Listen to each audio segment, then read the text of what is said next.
Well, imagine this. This is the second video I've done tonight. So I must be picking up energy at my young age. Okay, let's see what's the topic tonight. It's when women wanted me. Really, I wanted to call it the stages of a man's life, but I think I've already done a video about that title. We'll call this one Women Wanted Me. And you can interpret it the way you want to. But what I mean is when I was visible to them, when I was attractive to them, when I was attractive to women. Teenage years, high school years. We're talking about high school years. But when I was in the second grade, I liked this one girl, and I put my arm around her. We went into the auditorium to watch movies from time to time in the second grade, third and fourth elementary school. Maybe this happened to you too. And your favorite girl's on the right, and you sort of put your arm around her in the second grade. She liked it. In the third grade, I went over to a girl's house that had strawberries, and we put whipped cream on the strawberries and ate them.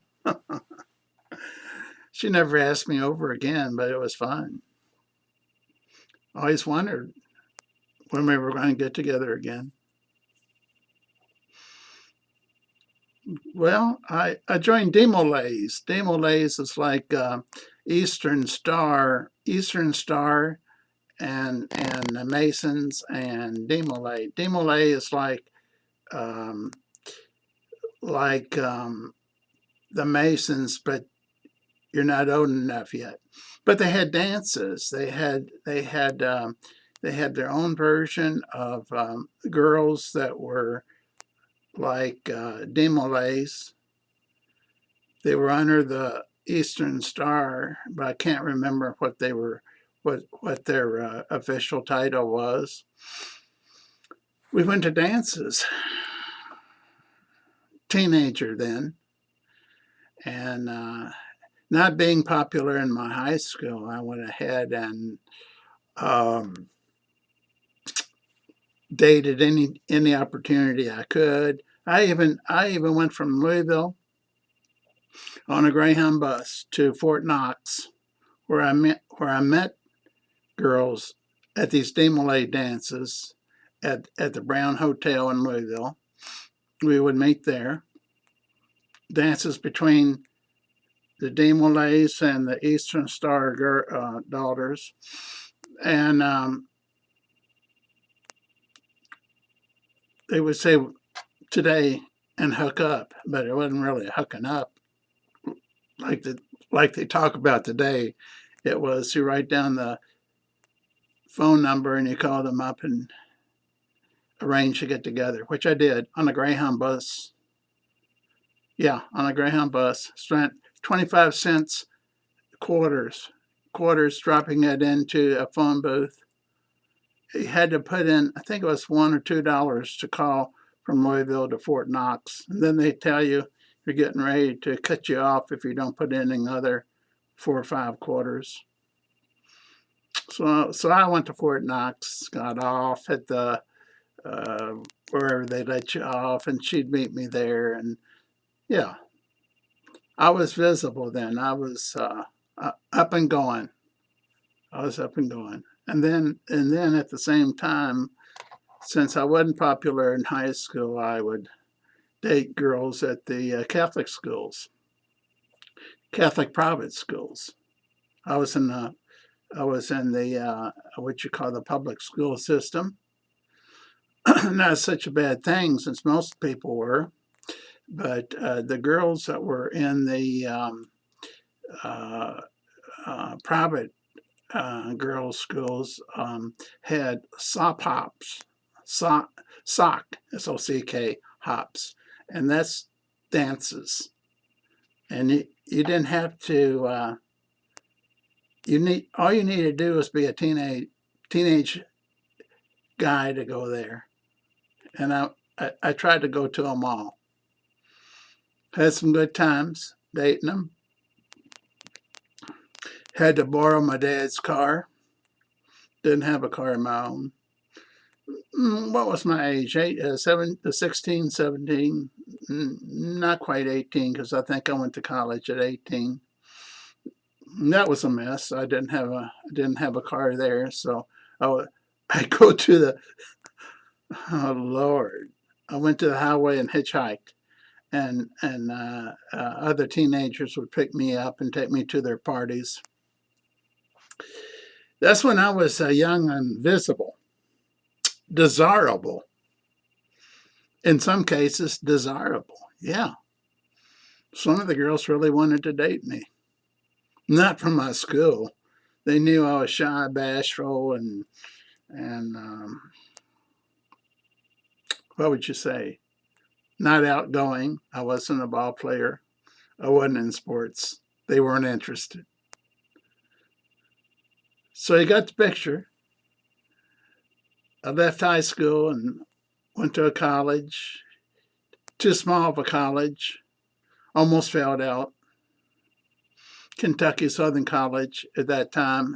It became bought out by University of Louisville, but at that time I was still shy, bashful, and inhibited. Only dated the girls that no one else would date, for the most part. Not always, but for the most part. Then after I almost joined the Army, after making D's and F's at Kentucky Southern College, I almost made it to the point where I signed the paperwork and changed my mind at the last time and switched colleges. Went to Western Kentucky University and actually stumbled through and got a degree there. Got a bachelor's of arts degree in psychology and sociology. Yeah, I did. And then couldn't get a job. Now, during the time I was at college, finding a date, I wouldn't join the fraternity. I said if I couldn't find people that wanted to date me without joining a fraternity, a group of guys that hung out together all the time and had dances at fraternity parties. If I couldn't find a girl to date without joining and spending all that money for a fraternity house, they had fraternity houses. You stayed in one, and you had dues and all that. I didn't have any money. I wasn't interested in hanging out with guys anyhow. Would you?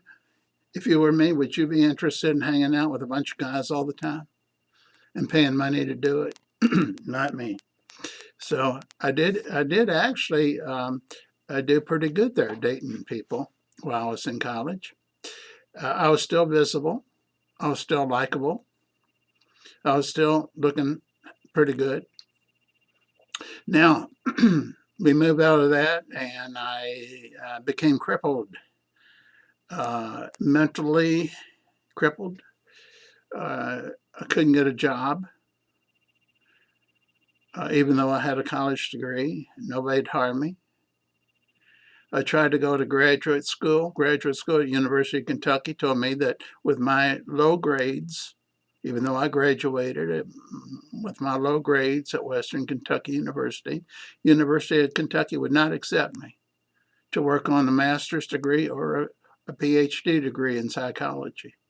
So I gave up for two or 3 years. What did I do next? I substitute taught in school. I was still able to date and find people that wanted to date me. So I hadn't gone to where I'm taking you in the next minute or two. I Actually, after about five years, I found a college that would take me, and I graduated with a master's degree in clinical psychology. And it was about 3 years before I got licensed because I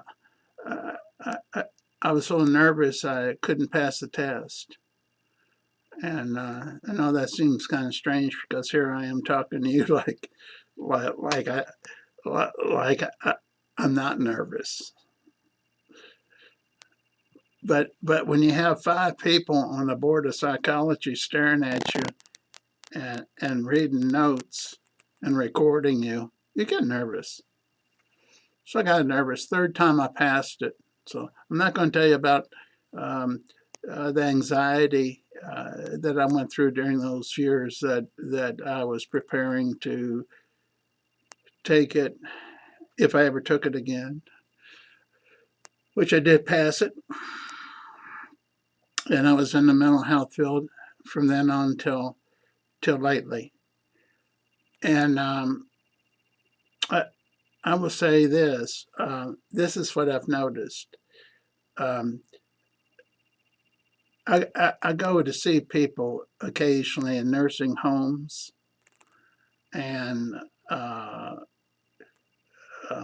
help them get situated there, maybe bring them back home and all.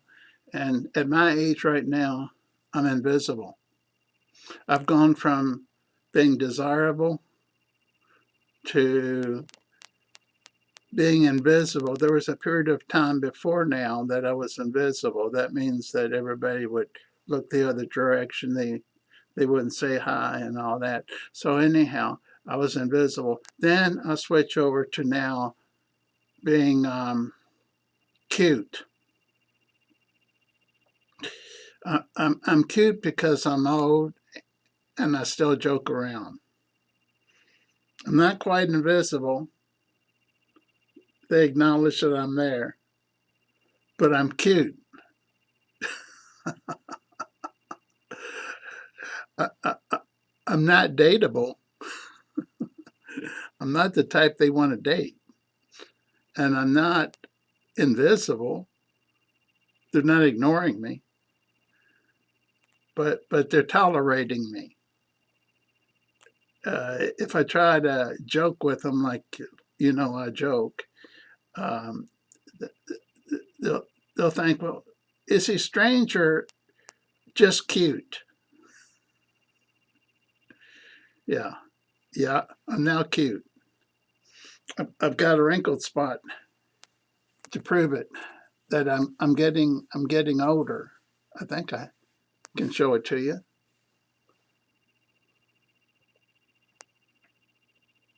Well, I'm not as bad as I thought I was. Okay, folks.